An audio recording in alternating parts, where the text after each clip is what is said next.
마치 잠언과 같은 그 교훈을 가진 말씀들도 들어있는 오늘 예레미야 10장 말씀인데요.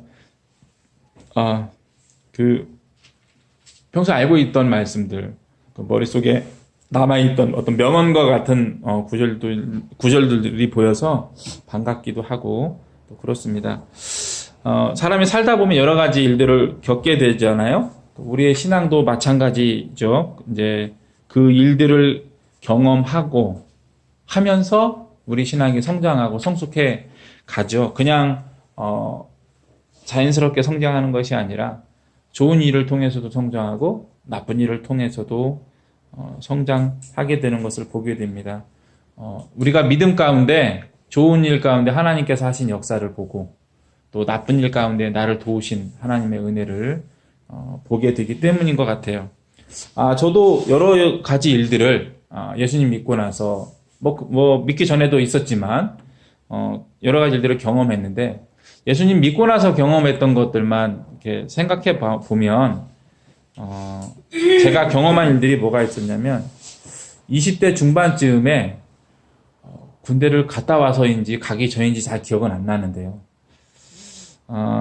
갑자기 목 앞에 제 출근을 했는데 목이 막 간지럽고 따끔거리는 거예요. 근데 그냥 조금 이렇게 그러는 게 아니라 뭐라 그럴까요? 좀 굉장히 좀 이렇게 꽤나 좀 거슬리게 따끔거리고 간지러웠어요. 간지러운 것도 좀 심했고 마치 그 파리가 이 목 안에서 막 날아다니는 것 같은 그 정도로 좀 간지러웠고 막 따끔거렸어요. 그래가지고 이거 병원에 가기도 좀 이상하고 왜냐면 그냥 서 있는데 그랬던 거예요. 갑자기. 그래가지고 병원에 가야 될 것 같지도 않은 것 같은데 병원에 안 가기엔 좀 통증이 또 있고 느낌이 너무 세고 그래서 이상하다, 애매하다. 그래서 일단 기도를 해야지. 하나님, 제가 다시는 이런 기도 안 할 테니까 이 느낌을, 이 통증과 이 간지러움을 좀 빨리 좀 없애주십시오. 라고 기도를 했어요. 근데 그 기도를 하고 제가 후회했어요. 왜냐하면 바로 없어졌거든요. 그래가지고 딱 없어지는데 되게 기쁘면서 나한테도 이런 일이 라는 생각이 든 거예요. 왜냐면 제가 그 기도할 때 제가 단서를 달았잖아요. 다시는 이런 기도 안 할 테니까. 제가 그런 일이 나한테 일어나지 날 거라고. 이건 일어나도 참 웃긴데, 이거 하나님께서 해주신 일이시겠지? 일어날까? 하면서 그런 기도를 했거든요. 근데 그렇게 정말 씻은 듯이 따끔거리는 것도 있었으니까 통증과 함께 그 간지러움이 탁 사라지는데요. 근데 다음에 이런 기도하면 안 되나 보다. 그런 생각이 들면서, 내가 괜히 이상한 소리 했다. 그냥 기도나 할 걸. 기도만 할 걸. 그런, 진짜 후회가 바로 밀려오더라고요. 근데, 어쨌든 하나님께서는 지금도 은혜를 주시고 계시지만, 그때 후회했던 기억이 있어요. 기도를 통해서도 제가 하나님을 여러 번 경험했던 적이, 있습니다. 일상 중에 제가 어떤 문제를 놓고 기도할 때에, 또는 특별히 그 문제를 놓고 기도하기보다 그냥 그 문제가 어떻게 될까 기도 가운데 이제 생각을 하고 있으면 하나님한테 여쭤봤거든요. 머릿속으로 기도하면서 하나님 이 일이 어떻게 될 것 같습니까? 이렇게 여쭤보면 이렇게 응답을 기다리고 저는 이렇게 기도할 때 이렇게 제 말을 많이 하기보다 그냥 가만히 조용히 기다리고 있는 편이거든요. 아무 생각 없이 아무 생각이 안 나도록 노력을 하죠. 근데 읽다 보면은 갑자기 어떤 그런 느낌들이 딱 와요. 그림과 같은, 이렇게 될 거다라고 하는 그림과 같은 어떤 말씀? 이미지가 딱 들어오는데, 그렇게 제가 기도를 잘해서 얻은 그런 응답들은 100%다 그렇게 됐던 것 같아요. 그 문제들이 비단 저와 관련된 문제가 아니었어요. 그냥 다른 사람의 문제에 대해서도 그렇게 제가 기도 가운데 받았던 응답대로 이렇게 되는 것을 보면서 사실 제 스스로가 너무 기뻤죠. 내가 하나님과 교통이 되는구나 하는 그 사실이 너무 기뻤던 기억이 있습니다. 하나님을 알기 원하신다라고 하는 어떤 선명한 마음을 가지고 신학교에 가야겠다라고 해서 신학교에 군 복무 중에 이제 지원을 하게 됐는데요. 그 처음에 그 학교에 가서 그 뭐랄까 그 과정에 대해서 이제 안내를 듣게 됐는데 그때 그 담당자가 합격 여부는 학교에 와서 그러니까 그날 합격이 발표하는 날 있잖아요. 발표하는 그날 학교에 와서 붙여진 종이에 쓰여져 있는 합격자 명단을 보고 확인해야 된다라고 얘기를 하시더라고요. 그 명단 그 전에 나오는 이렇게 전화 통화를 통해서 확인하는 거와 좀 달라질 수 있다는 거예요. 근데 제가 군 복무를 서울에서 했고 제가 지원한 학교는 대전에 있었으니까 저는 아직 군 복무 중이었기 때문에 그 학교에 갔다 오려면 한 적어도 1박 2일 정도는 했어야 되는 거죠. 그래서 좀 미안한 마음도 있어서 좀 그래서 그 합격자 그러니까 합격자가 그러니까 그 나오는 그날 저녁에 전화를 2번을 해서 합격 여부를 확인했어요. 확인했더니 떨어졌다는 거예요. 그래서 떨어졌구나. 근데 왜 붙었다는 마음이 자꾸 있지? 그 마음이 계속 살아 있어가지고 선명하게 난 붙었어 이러는 거예요. 제 마음속에 난 붙었는데 왜 떨어졌다 그러지? 여보세요? 한번 확인을 한 번 더 한 거예요. 그래서 전화를 2번 했는데 확인했는데 떨어졌다고 그랬어요. 근데 너무 이렇게 마음이 떨어졌다는 말을 들었는데도 마음이 계속 살아 있었기 때문에 난 붙었는데 이런 마음이었어. 그래가지고 한번 갔다 오자 해가지고 휴가 1박 2일 외박을 받아가지고 대전에까지 갔는데요. 합격자 명단에 제 이름이 딱 써 있는 거예요. 나중에 저는 되게 기뻤죠. 너무 기뻤는데 나중에 어떤 분이 그런 얘기를 하더라고요. 원래는 안 붙는데 떨어진 건데 앞에 원래 처음에 붙었던 사람이 다른 곳으로 가서 너가 들어간 거야 이렇게 얘기를 해주시더라고요. 근데 제가 여기서 그때 제가 이제 이 이야기를 제가 그분한테 해드렸었는데 그분이 그렇게 대답을 하시길래 아니 내가 떨어졌다는 거예요. 그러니까 내가 공부를 못했다던가 어떤 성적이나 어떤 조건들이 부족해서 가까스로 붙었다는 게 나한테는 의미 있는 게 아니라 제가 그때 당시에 경험했던 하나님은 어떤 거였냐면 다른 사람이 담당자가 떨어졌다라고 말을 했음에도 불구하고 나에게 말씀해 주신 하나님의 음성이 맞았다는 거죠. 그게 저한테는 더 중요했어요. 왜냐하면 지금도 그렇지만 공부에 대해서 그렇게 관심이 없었거든요. 학교 다니면서도 관심이 없었고 내가 원하는 공부를 하고 싶었지 수많은 공부들 중에 이렇게 해주는 거, 그 성적을 맞추는 것에 큰 관심이 없었어요. 그래서 제가 정말 기뻤던 것은 내가 들었던 하나님의 음성이 맞았구나. 내 안에 있었던 그 확신의 마음이 나 스스로 만들어낸 것이 아니라 하나님께서 주신, 그래서 내가 갖고 있었던, 우리 그런 말 하잖아요. 성령이 내 안에서 말씀하신다. 그걸 내가 확인했다는 것이 너무 기뻤던 거예요. 그래서 제가 지금도 사실이기 때문에 말씀드리는 건데, 제가 신학교에 들어가는 과정도 제가 공부를 잘해서 들어간 건 아니었어요. 정말 우연의 연속, 한 2-3번이 딱딱딱 연결이 되면서, 제가 결혼도 전 아무것도 없이 그냥 결혼했거든요. 그냥 예식장으로 들어가는 것밖에 없어요. 근데 신학교도 마찬가지예요. 저는 그냥 결혼했거든요. 근데 신학교도 그냥 들어갔어요. 저는 정문에 걸어서 들어갔을 뿐이고, 합격증을 받아왔을 뿐이에요. 저는 특별히 그것을 위해서 노력하고 있는 것은 딱 하나예요. 원서를 사서, 서점에 가서 원서를 사서 써서 붙인 거, 우편으로 보낸 것밖에 없어요. 그 외에는 제가 수고한 게 하나도 없습니다. 공부를 특별히 더 한 것도 없고요. 그래서 100% 제 신학교에 들어간 것은 은혜였어요. 그것이 저에게 확인됐기 때문에 제가 이것을 이제 공부 못했다고 자랑하는 것이 아니라 떨어졌는데 가까스로 붙었다는 걸 자랑하는 게 아니라요. 하나님께서 나를 인도하셨다. 나에게 말씀해 주신 것이 말씀해 주셨다. 그것을 내가 제대로 듣고 있었다. 이게 제가 하나님을 만난 정말 경험이 된 것이죠. 학교를 다니면서, 신학교를 다니면서 저희 집이 교회를 예수님 믿지 않았기 때문에 제가 예수님 믿는 사람으로서 저희 어머니한테 용돈을 많이 달라고 하지 못했어요. 그 어머니께서 당시 보내주셨던 용돈 외에 더 달라는 말을 못 하겠더라고요. 근데 그 용돈의 양이 어느 정도였냐면, 그러니까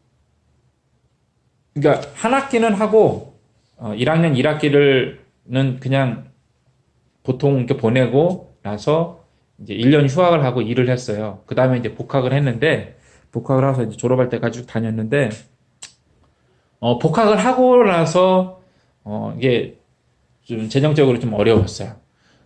어머니께서 보내주신 그 한 달 용돈이 어느 정도였냐면, 하루에 1,000원 정도 쓸 수 있는 돈이었는데, 그게 부족했죠. 그게 모자랐어요. 하루에 1,000원씩. 왜냐면 하루에 1,000원이면 얼마죠? 3만 원. 3만 원인데 제가 이제 또 여러 가지 써야 되는 것들이 있잖아요. 그런 것들, 뭐 교통비도 들어가야 되고, 뭐 그렇기 때문에, 제가 식사 비용으로 사용할 수 있는 게 한 달에, 그러니까 하루에 1,000원 정도 쓸 수 있었는데 그게 모자랐어요. 그래서 제가 그때 어떻게 그러니까 하루에 한 끼를 때웠냐면, 생계란 하나하고 우유 200ml, 그때 250이었을까요? 200ml 작은 거 하나, 그걸 먹는 게 제가 하루에 한 끼를 때우는 거였어요. 그게 제일 싸더라고요. 그 학교 안에 있는 매점에서.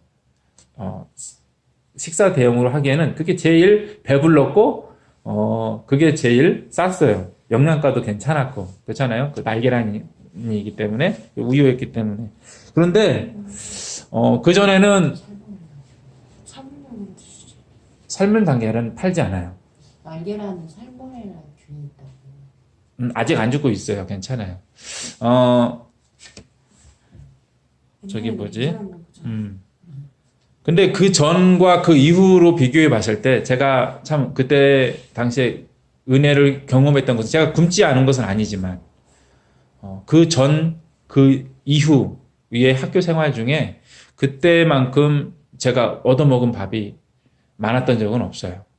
예, 제가 아까도 말씀드렸지만 혼자 밥 먹기 좋아하잖아요. 일부러 혼자 먹었기 때문에 제가 밥을 먹었는지 아는 사람이 먹었는지 안 먹었는지 일부러 물어보지도 않고 일부러 제가 혼자 먹었기 때문에 아는 사람이 없었는데 희한하게 밥을 사주는 사람이 그때 많았어요.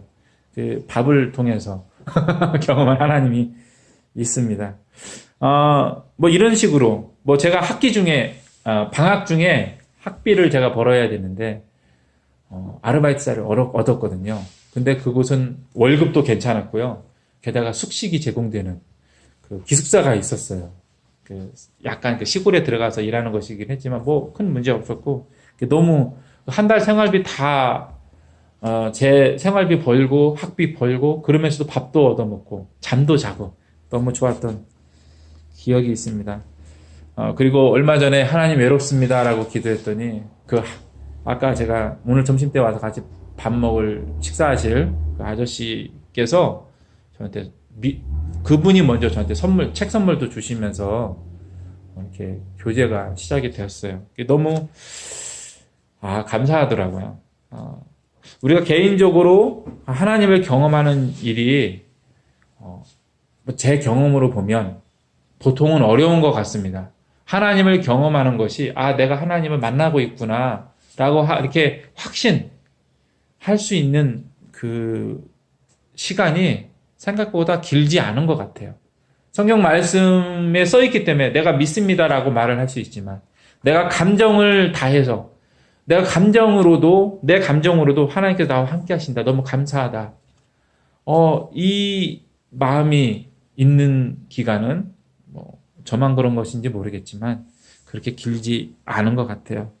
그럼에도 우리는 살아계신 하나님을 확신해야 되고 감정적으로까지도 믿어야 된다. 동의해야 된다라고 생각이 됩니다. 그래야만 우리가 하나님의 살아계심을 확신할 수 있기 때문이에요. 입으로만 하는 것이 아니라 내 마음을 다하여 확신할 수 있기 때문입니다. 그렇기 때문에 우리가 기도를 통해서 우리의 삶을 통해서 살아계신 하나님을 경험해야 된다. 그래서 신명나는 생활을 해야 된다. 누구도 나만이 아는 기쁨이죠. 나만 느끼는 기쁨이죠. 누가 이해해 줄 수 있는 기쁨이 아니에요. 우리가 보통 그런 얘기 하잖아요. 내가 지금 겪고 있는 고통을 누가 알아주겠어. 마찬가지 있는 것 같아요. 내가 느끼는 이 기쁨을 누가 알아주겠어요. 내가 하나님과 교제하며, 하나님 정말 나와 함께 하시잖아. 라고, 정말, 뭐랄까요. 감정적으로, 그리고 지적으로 뻥 터지면서, 동의하게 되는 그 기쁨을 누가 이해할 수 있겠습니까? 나만 느낄 수 있는, 나만 누릴 수 있는 이 기쁨을 내가 챙겨야 한다. 나에게 필요하다. 절실하게 필요하다. 라는 생각이 듭니다. 오늘 우리가 읽은 말씀 외에도 다른 곳에도 많이 나와 있지만, 그리고 우리가 잘 아는 말씀이기도 한 살아계신 하나님이라는 말이 성경에 나와 있죠. 성경에 이 말씀이, 이 이름이 기록되어 있다는 것은 하나님이 살아계시다는 사실을 우리가 아는 것이 중요하기 때문입니다. 왜냐하면 하나님이 살아계시다는 것은 존재하신다는 것을 전제로 하고 있고요. 더불어서 일하고 계신다는 것을 전제로 하고 있어요. 하나님은 존재하시며 살아계시는데 그냥 숨만 쉬고 있는 것이 아니라 일하고 계시다. 근데 일을 하고 있는데 누굴 위해서 일을 하고 있느냐? 나를 위해서 일을 하고 있다. 이것이 바로 성경에서 살아계신 하나님이라고 기록되어 있는 하나님의 이름에 담겨 있는 의미예요. 살아계시는, 존재하시는데, 스스로 존재하시는데, 그냥 존재하고 있는 돌과 같은 존재가 아니라 생명이 있는 존재예요. 그냥 숨만 쉬고 있는 생명이 아니라 움직이는 존재예요. 움직이는데 여러 가지 일을 해요. 그냥 아메바처럼 움직이는 것이 아니라 자기 혼자 살기 위해서 움직이고 있는 것이 아니라 생명을 유지하기 위해서 움직이는 것이 아니라 일을 하고 있어요. 근데 그 일을 누구를 위해 하고 있느냐? 나를 위해서 하고 있다. 이 모든 하나님의 일하심, 살아계심, 존재, 나를 구원하심, 지금도 나와 함께 하신 이 하나님의 의미가 다 통틀어 있는 것이 살아계신 하나님이에요. 하나님이 살아계셔서 뭐 어쨌다는 것이겠어요? 너를 위해 살아있다. 나를 위해 살아있다. 예수 그리스도로 우리에게 오신 하나님이시다. 성령 하나님으로 우리와 함께 하신다. 하나님이 살아계신 하나님이신 이유예요. 지금 어떤 이신론처럼 저 멀리 하나님께서 우리를 구경하고 계신다. 이건 성경에 나와 있는 살아계신 하나님의 의미와 다른 의미입니다. 살아계신 하나님은 스스로 존재하시며 태초에 창조하신, 그리고 성령 하나님으로 지금 나와 함께 하시는 그 모든 하나님의 존재가 담겨 있는 그 이름인 것입니다. 하나님이 살아계신다는 그 사실을 좀 더 생각해 보면 이렇습니다. 스스로 존재하시는 하나님이라는 사실에 연결돼요. 그리고 세상을 창조하신 하나님이라는 사실에도 연결됩니다. 왜냐하면 살아계신 하나님이 단지 생존해 있다는 것이 아니기 때문이죠. 살아계신 하나님은 아브라함의 하나님, 이삭의 하나님, 야곱의 하나님이시라는 의미를 또한 가지고 있어요. 하나님은 그들의 삶 가운데 역사하셨고 그들을 천국 백성이 되게 하셨기 때문입니다. 아브라함의 자손, 이삭의 자손이라는 믿음의 혈통을 만드신 하나님이시잖아요. 이 하나님께서 예수 그리스도로 이 일을 완성하셨음을 우리가 잘 믿고 있어요. 하나님께서 이런 분이시기 때문에 살아계신 하나님은 생명수가 되신 하나님, 믿는 자의 배에서 생수가 넘치게 하시는 하나님이십니다. 이렇게 생명 주시고 구원하신 하나님이시기 때문에 살아계신 하나님은 책임지시는 분이세요. 그래서 예수 그리스도를 보내주신 것이고, 그래서 지금도 성령 하나님께서 우리와 함께 하시는 것입니다. 중요한 것은 그렇기 때문에 우리가 하나님께 기도하는 것이죠. 하나님께서 우리와 함께 하시기 때문에, 우리의 음성을 들으시기 때문에 우리는 하나님께 도움을 구합니다. 우리가 하나님께 기도하는 것이죠. 그리고 이러한 분, 우리의 기도를 들어주시는 분은 삼위일체 하나님 단 한 분 뿐이십니다. 그래서 우리는 하나님만 기도하고 하나님께만 기도하고 하나님만 예배해요. 하나님께서 살아계시다는 사실은 우리의 믿음과 상관없이 살아계시다는 사실입니다. 사람이 믿지 않는다고 해서 존재하지 않는 것이 아니고요. 사람이 믿지 못한다고 해서 능력 없으신 것이 아니라는 말이에요. 하나님은 우리의 생각에 좌우되는 허상이 아닙니다. 스스로 존재하시며 창조하신, 우리를 구원하신 분이시에요. 사람의 생각으로는 이해하기 어려운 분이신 것이지 우리의 생각에 의해 좌지우지 되는 분은 아닙니다. 때문에 우리가 기도할 때 못하실 하나님을 우려해서는 안 돼요. 도리어 내가 믿음 위에 잘 서 있느냐, 그것을 걱정해야 됩니다. 내가 하나님 앞에 제대로 서 있느냐, 이거를 걱정해야 돼요. 하나님이 능력이 있으실까? 이거는 잘못된 걱정입니다. 나의 욕구에서 나오는 기도를 하나님이 다 이루어 주시지 않기 때문에 또한 나를 잘 살펴봐야 됩니다. 그런데 그런 기도를 한 후에 사람들이 하나님을 불신하는 경우를 보게 돼요. 얼마 전에 아버지가 중병에 걸리셨는데 그것 때문에 기도를 한 사람의 이야기를 들었어요. 그분이 다니는 교회가 그런 말을 했다고 합니다. 목사님도 그런 얘기를 하셨는지 잘 모르겠지만 기도하면 아버지가 나을 것이다. 그래서 정말 열심히 기도했대요. 근데 돌아가신 거예요. 그 사람이 그런 얘기를 해요. 그런데 돌아가셨다고. 교회 안 나간다고. 그런데 그 이야기를 하는데 교회, 하나님, 그리고 믿음에 대해서 굉장히 하찮게 말을 하더라고요. 뭐가 문제였을까 고민을 많이 했어요. 제가 그 얘기만 듣고서는 누구를 탓할 수는 없잖아요. 누가 잘못됐다라고 단정 지을 수는 없는데 성경 말씀에 의거해서 보면 하나님에 대한 잘못된 기대, 욕구, 자기를 위한 기도가 사람을 넘어지게 한다. 하나님께서 그 기도를 들어주시지 않는다는 그 말씀을 생각하게 되었어요. 우리는 넘어지는 사람이 아니라 서서 걷고 뛰는 사람들이 되어야 됩니다. 나의 욕구, 나의 욕심, 그것에 사로잡혀서 하나님을 못 믿겠다라고 말하는 사람이 되어서는 안 되겠어요. 오히려 우리는 넘어진 사람을 일으켜주는 사람이 되어야 됩니다. 어리석게도 하나님을 자신의 자로, 자신의 기준으로 재는 일을 하지 말아야 돼요. 하나님을 평가하지 말고 하나님 앞에 있는 자신을 평가해야 됩니다. 말씀에 놓고 자신을 평가해야 돼요. 하나님께 대한 잘못된 기대와 행위들을 버려야겠습니다.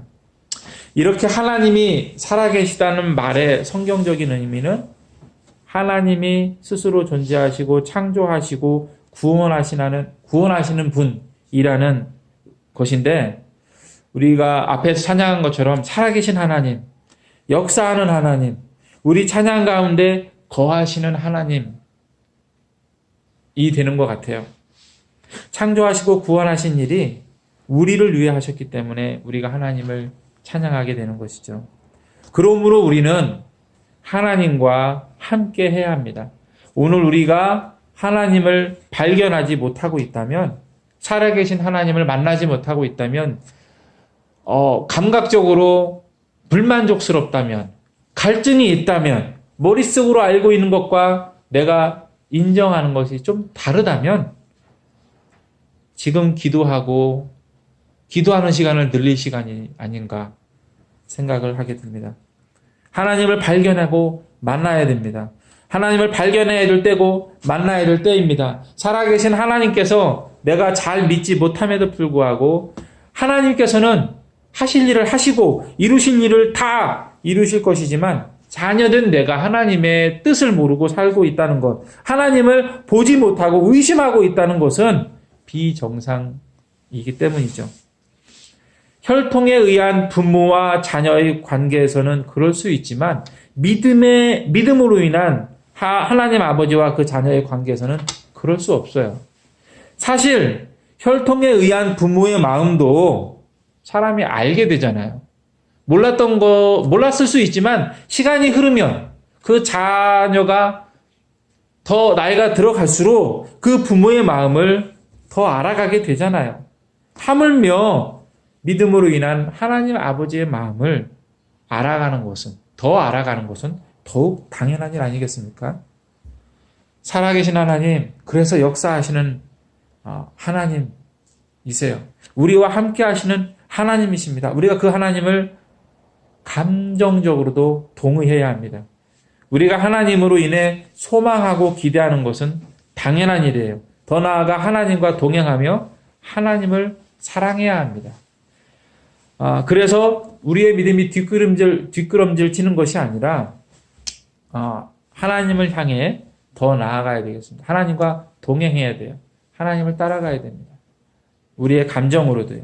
하나님은 아브라함에게 그렇게 하신 것처럼 우리에게도 찾아오셨고 우리 곁에 계시고 우리의 상황을 지금 나를 아십니다. 우리의 문제를 알고 계세요. 우리가 무엇을 기뻐하고 있는지 알고 계십니다. 사도들은 고난 중에 죽었지만 하나님은 여전히 살아계신 분임을 기억하고 살아계신 하나님을 구원하신 하나님을 전파하셨습니다. 다시 오실 예수님을 전했습니다. 믿음의 사람 바울이 로마에서 죽은 것은 하나님이 죽어서가 아님을 우리는 기억해야 합니다. 오히려 그는 말씀대로 믿음을 따라 스스로 그 길을 알고 갔다는 사실을 기억해야겠습니다. 그리 아니하실지라도 하나님은 살아계신 하나님이기 때문에 내가 하나님에 대해 나의 믿음이 약해져 있다 할지라도 하나님은 살아계신 하나님, 역사하시는 하나님이시기 때문에 모든 자녀들은 마땅히 그리 아니하실지라도의 믿음을 가져야 합니다. 지금 이 순간에도요. 우리의 상황과는 상관없이 하나님이 살아계시기 때문에 우리의 상황과는 상관없이 하나님을 믿고 따라가야 돼요. 상황이 어려워져서 슬프고 마음이 힘들다고 믿음이 함께 낡아지고 부실해져서는 안 되겠습니다. 하나님을 믿고 따라갑시다. 살아계신 하나님으로 인해 기뻐하고 만족하고 그 신명을 누리는 삶을 살아가시길 바랍니다. 기도하시겠습니다.